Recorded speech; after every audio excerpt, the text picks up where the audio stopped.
I wanted to share with you guys today on Christmas Eve things that you need to start avoiding. If you're going to be investing in multifamily real estate in 2025, there's going to be a huge opportunity in multifamily real estate. I promise you, it is already happening. The Trump administration is taking over. He's probably going to be tinkering a little bit with the taxes to make things better. There's going to be some big, massive shifts and changes in the multifamily real estate space, a commercial size. I'm not talking about residential. That's happening too. The 2 to 4 unit deal, those things are happening. But I'm talking about if you're going to start investing in multifamily on a commercial scale, the big stuff, this is some of the things you need to avoid. If you're going to do it on your own, sharing you what we're doing, and it's important because every year things change. The debt market's going to change. Fed's going to come up and do something or they're not. Everybody thought they were going to have massive amount of rate cuts and they're not.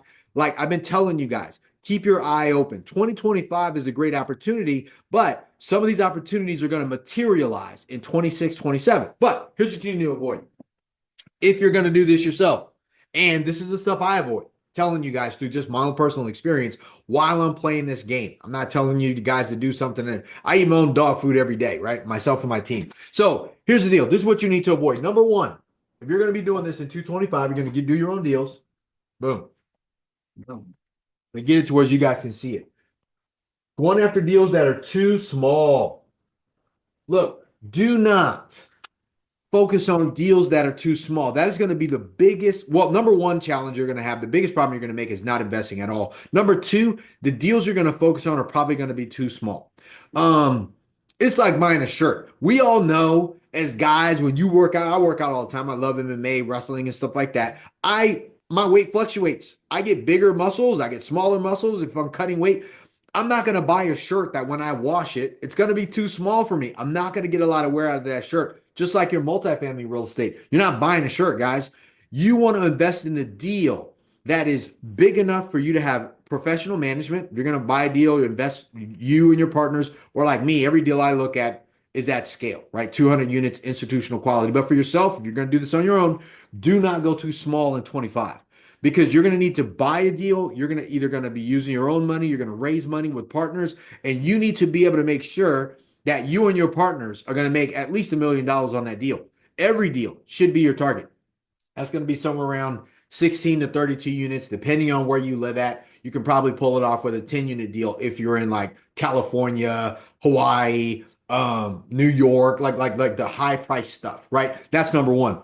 Number two thing you want to be able to avoid is dealing with sellers that have no urgency. That's urgency. Oh, no urgency. Every time you talk to anybody, they should be motivated, right? I'm motivated. You're motivated. You want to do something. But if you go off, you know how some people are like, oh, I want you to turn in like 50 offers a week. Yeah, that doesn't make sense. I don't offer on stuff I don't like. I don't offer on something that if you say yes to it, I want jump. And the bigger thing about like doing too much from your side is because what you really need to be looking for is dealing with sellers that have a sense of urgency. Maybe like for me, all of the deals we're looking at, I'm like, hey, do they have to sell because the time is run out on their fund or the time is out on their syndication or their debt is up and they need to do something? Because it's January. Let's be real. It's going to reset, period. So you want to focus on, you want to avoid deals that don't have any urgency, sellers who don't have urgency, and find out truly what that is. That's going to really help you. Next thing you want to avoid, buying on a budget. I'll write that there. Don't buy on a budget. This goes right back to buying too small. When I got started, I was like, man, if I can get a 10 unit, 4 unit, if I could, I was trying to buy based on what I had at the moment. I was only being selfish, thinking about me.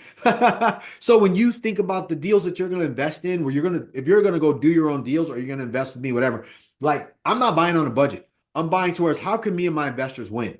How can we all walk away with doubling or tripling our money over the next 7 to 10 years? How do we do that? Really, I want my money to double every 5 years and I stay in the deal and get cash flow and get my money out. But you can't do that if you're thinking about buying with what you got, right? So that's something that I want you to avoid if you're going to look at investing or doing your own deals in 25. Don't try to buy on a budget. Don't go look at what you think you can do or what you can afford. Go just above that and start thinking like, hey, if I were to put together a group of people that wanted to invest with me, how can we win here? Can't be small. There needs to be a sense of urgency from the seller. And we need to buy something a little bigger. We all want to eat here. So don't buy on a budget. That's one of the things I want to really push for you to avoid doing if you're going to be investing in real estate in 2025. Next, make sure it doesn't matter what's happening right now because debt's a little tough to get. This is that. But make sure you can get debt. It needs to be able to get debt. So let's say, because I looked at a deal the other day, which made no sense because they were like, oh, this deal, they wanted, and this kind of goes right back. I'll get into it later because we'll talk about cap rates. But I was like, what if we were to buy this deal all cash? It's a $40 million deal. Wasn't a huge deal, but it was a decent looking deal. It was nice. And I was like, if I could buy this all cash, I'd steal it. Right? Because at $40 million, that deal was probably worth about 52 to 55 million and $40 million. Now, in my mind, I was like, what if I don't use debt? Right? Because I think that deal was at that purchase price, naturally at that price going in, I think it was around a 6.5. What if I just pay my investors 6.5 instead of doing it with the bank? That would have made more sense. But I knew that underwriting the deal later to refinance it, take out our money or a good portion of that money, it would later support the debt. So avoid deals that either can't get debt or don't support future debt. Like, but you still know that you need to do debt. Like, don't ever buy something with no debt. If you do, buy it short term, knowing that when the debt market comes back, like when the rates come back down below 5, you're going to put debt on it. But it needs to be able to support debt when you look at it. Avoid something that can't get debt. All right. Next, goes right back to only buying off cap rate on cap rate. R. So I won't go into what a cap rate is, but basically a cap rate is basically a return. If you bought a property all cash, the income of that property should give you a return. And that would be what's called the cap rate, right? That's like your return on investment. So, but that's how people value stuff. But a lot of times people are like, no, man, I got to get a 7 cap or I got to get an 8 cap or it's got to be a 9. Like avoid trying to buy properties on a cap rate. Right. These are the things I want you to avoid going into 2025. Because I know some of you guys are like, oh, these things trade at a 6 cap in your market. Well, don't just look at something because it's trading at a 6 cap or it used to trade at a 6 cap. Those days are gone. Right. Look at it because of the property itself, which I go into, I'll say it next. But you want to buy the location, the asset of the property that's at the location. You are buying the location, the asset kicks off money, cash flow, pays for itself, pays for expenses, pays the taxes, insurance, all that stuff. But you won't get the best deals if you're only buying on a cap rate. Goes right back to buying on a budget, right? Matter of fact, the best deals I bought, the cap rates were lower, not higher. And when I exited the deal, I made more money buying lower cap rate deals. So I know this is counterintuitive. I know this isn't what you know or what you hear or the books you read or all the different people that teach this stuff. But I can tell you, having the fund, being a syndicator, walking thousands of units. I think I have over $1 billion worth of real estate just on my board at the office from deals that I've walked, deals that we've made offers on, deals that we've been working, right? And every one of those deals, not one time am I looking at their cap rates. Not one time. I'm always like, can we get this deal? Does this deal make sense? Will our investors make money? That's what I want you to think about. And you can't do that if you're trying to buy it on a cap rate. So avoid only trying to look at a deal based on its cap rate if you're going to buy in 25. And I promise you, there's going to be some sick deals come on the market, man, and you're going to get access to them, and you won't if you're buying on a budget or you're trying to buy based on cap rate only. Next, avoid, and I've been talking about this all the time, avoid location. Avoid location promises. I'll write that. Avoid the location problem. Oh, this thing is going to be worth this because they're building this here in the future. Avoid that. Like, you don't know what's going to happen in the future. If you're going to invest in a deal in 2025, you don't want to invest because something's coming. You want to invest in the current location where it's at. That's for us. It's like, what's the deal? A+ location, scale in the property. The property has a great story, preferably was owned by an institution at some point, and we think we're stealing it because we're buying it below replacement costs. Below replacement costs is just less than what it costs to build it, or replace it if it were to be, destroyed and or torn down. But avoid buying bad locations or buying on a location promise. Who cares if there's a new airport being built here 10 years from now, like you need to buy a great asset today. You may not have time to do that, right? So avoid buying bad locations and avoid buying something based on somebody promising you the location is going to be better at some point in the future. You don't know what's going to happen. All right. So that's huge. Next, no exits. That's multiple. Not having multiple exits. Like avoid not having multiple exits. Like for us, we can refinance, we can sell it, we can bundle up all of our properties and trade those, bring those to turn it into a REIT, go to Wall Street. We can go public. Let's see, what else can we do? We talked about refinance. We can refinance just to get the rate down and keep them. We can refinance just to get cash flow out, take out all our money and keep them. If you have a small portfolio, guys, you can take all of your properties, put them on a spreadsheet, throw them on LoopNet, and sell them to some doctor or some attorney who's looking for a cash flow. But you need to know multiple exits on your deals. You got to know exactly what this is. Even though you're investing money in real estate's the asset, how do you get your money out?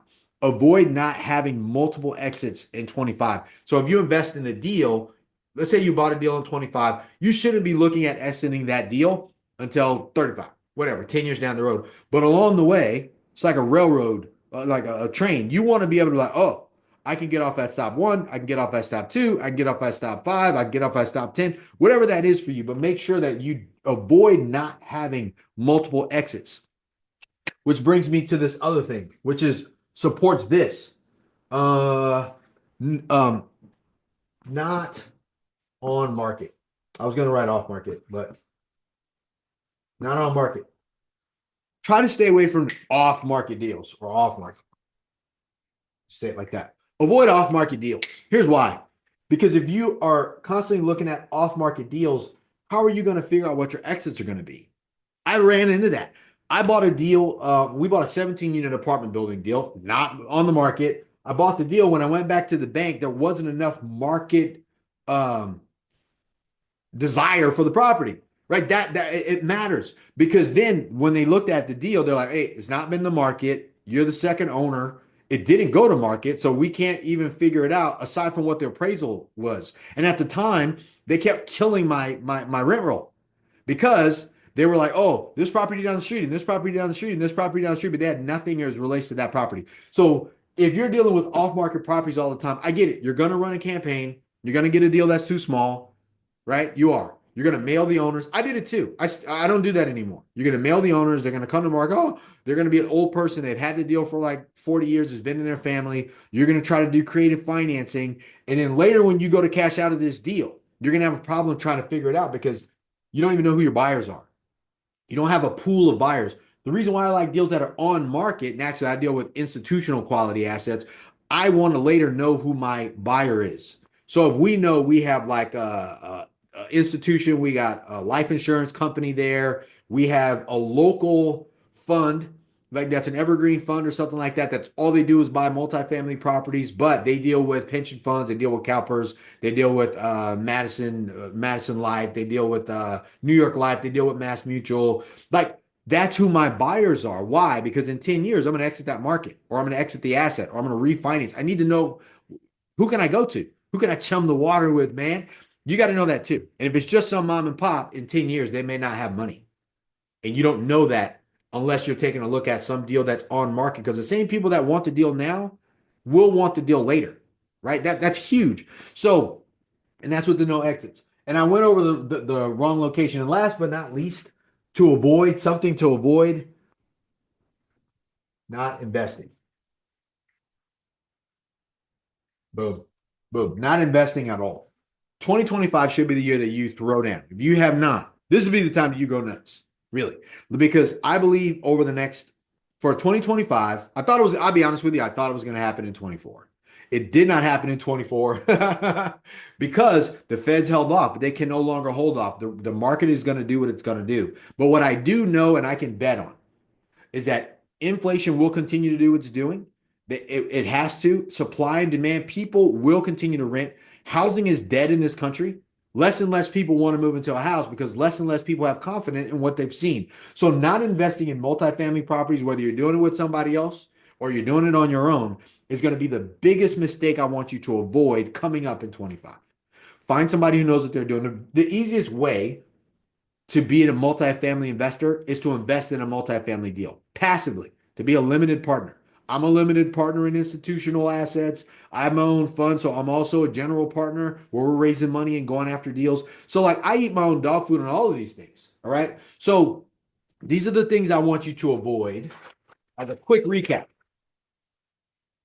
on Christmas Eve. For sure. So, one, avoid going too small, looking at deals that are too small for you. You need to make money for you and your partners. It has to make sense. Don't be stingy. Don't be greedy. Don't be selfish. Just thinking about myself, man. I don't want any partners. So I'm going to look at a little deal. Don't do that. You're going to kick yourself in the ass later. Next, you need to find a seller that has urgency. Why do they need to sell? Why now? What are they looking at doing? 2025 is a great time to be able to figure out what's going to happen in 26 and 27. And if they have to sell, that may be a great opportunity for you to rip someone's head off at closing and get yourself a great deal for you, your family, and your investors. Next, buying on a budget. Avoid trying to buy on a budget. Don't think about what you have. Think about the deal. The number one most important thing in real estate is the deal.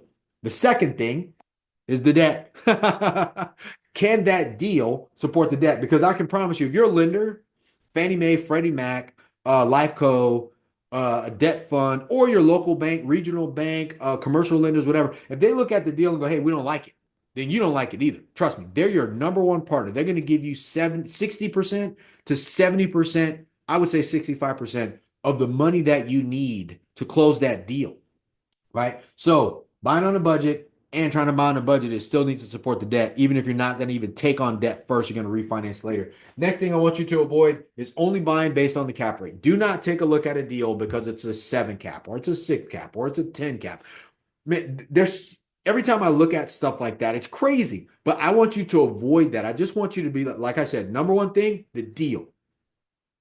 Do I love this deal? Do I like the deal? Do I love the way it looks? Do the people who live there love the deal? That's what you're looking at. Then you go and figure all this other stuff out. So avoid only buying based on the cap rate or looking at it based on it. Saving you guys, dude. I probably lost millions of dollars looking at deals first based on their cap rates. So location. Avoid bad locations. That should say bad location. Avoid bad locations. Bad location. What's a bad location? War zones. Matter of fact, I believe B properties, B class, B areas are going to become the new C's. And well, it will over the next 10 years because it's based on age, right? So B's will become the next C's, A's will become the next B's, and the new product will be the A's. So right now, if you're going to be looking at any type of deals coming into 25 to be able to, a passive investor or an active investor, dude, I'm telling you, look at nicer stuff and avoid bad locations and avoid the location promise. Buy based on what's currently there, not what somebody tells you is coming later, right? All these emerging market stories. Oh, it's going to be an emerging market and this place is coming here and they're already promised. What if they don't? And you lock down and you dumped your investors' money into some area that they can change their minds at any point. Like some business that's supposed to be promising all these jobs, it may change. Next, avoid not having multiple exits. You need multiple exits. It doesn't need to be like 8. But for us, refinance, cash out, hold, refinance and hold, sell, bundle up the whole thing, turn it into a REIT, go to Wall Street, go public. What else? Like there's so many things you can do, but you need to have an exit, right? This is so important to be able to do that. And you should also avoid off-market deals. It's deals that are not on the market. Yes, market to them. Yes, talk to them. Let's say you come across a deal because we do it all the time. I can call a group. There's hundreds of them. You just pick a target, right? Because I'm connected with these people. They're on my phones. And I'm like, hey, I love the deal that's over here. And oh, it's not on the market. What would it take for you guys to come to market? That conversation is a good conversation to have. If you got the right price, if you got a substantial offer, would you guys come to market? Yeah, maybe. Got it. Cool. Do you guys come to market? Would you come to market with a broker? Yeah. Cool. Who do you guys use? I have a broker. Do you guys know such and such? Who did you use in the past? Start asking those questions. Not because I want competition. I actually want competition on the deal, but not because I want competition to take the deal away. It's because I want to know who my buyers are. I need to know what other groups came to, they chum the water with this deal that I know I'm going to get already. The broker's like, yeah, I think this guy will get it. I think this guy will get it. Think this guy will get it. I get to get a snapshot. I get to do an acid test on that deal, but I don't know that if it's an off the market deal. And then later when I try to get debt, or you try to get debt, and the banks or the lenders go, we don't want to touch that deal. You may get an off-market deal that you can't get financing on, or worse, you do, and you can't get off of it because nobody else can get financing. Last but not least, not investing. Avoid not investing this year. Super important, very important. I say super important a lot, don't I? Because it's super important.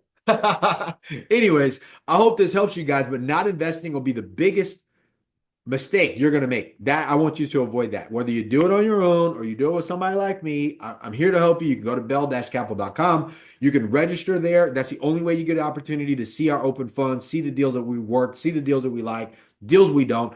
I do a call every week, every Friday, which is not going to come up this Friday, but I do a call for potential investors, talk about how investing with us works. I answer your questions live. I go over the deals that we're looking at. I share with you everything 100%. Totally transparent. Our fees, our cost, the timeline, what it looks like, what you have to do, how to get your paperwork in, could you invest in your IRA, how do we structure those things, all that stuff.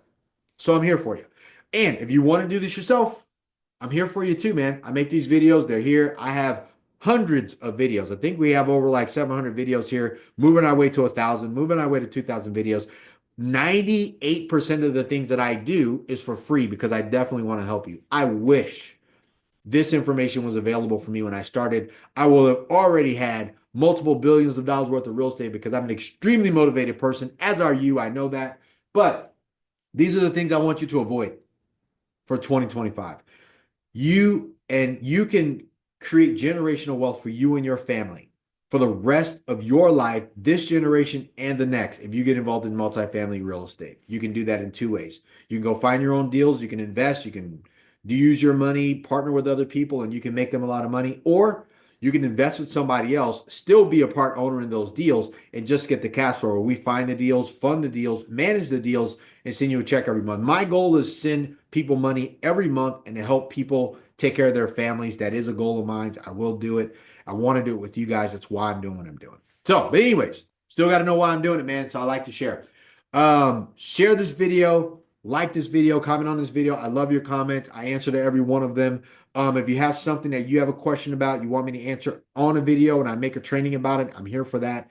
And I'm really looking forward to helping you guys more with this stuff. So have a great Christmas. Merry Christmas. I appreciate you guys. God bless you guys. Again, like, share, subscribe, do something. And if not, I'll see you on the next training, next video. Let's go. Boom. Are you an accredited investor with $300,000 or more liquid in the bank? I want you to come and partner with me. Look, if you love real estate, passive income, and positive cash flow, appreciation over long periods of time, and you're willing to be patient, come invest with me. Go to bell-capital.com. This is for accredited investors with $300,000 or more in the bank, ready to go. Come invest with me. Go to bell-capital.com.